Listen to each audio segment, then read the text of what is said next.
Welcome back to my vlog mga amigos, and today's video meron naman pong nag-viral sa TikTok. Ito nga pong charger battery mga amigos na napakaliit lang na gadget mga amigos.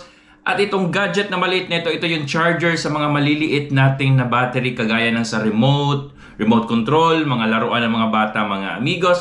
At para masubukan natin itong produkto na ito mga amigos kasi napakaastig itong napakaliit na bagay. Nag-order ako online mga amigos at ito na nga po dumating na po kanina. Ito po, napakaliit lang mga amigos niyan. Kita nyo naman yung box, di ba? Napakaliit. Ang kagandahan nito mga amigos, alam ko itong klase na mga battery na mga maliliit mga amigos is mahal to. So I think this gadget is makakatulong sa atin mga amigos para makasave na palaging bumibili ng ganitong klaseng, yung maliliit na klase ng mga batteries mga amigos.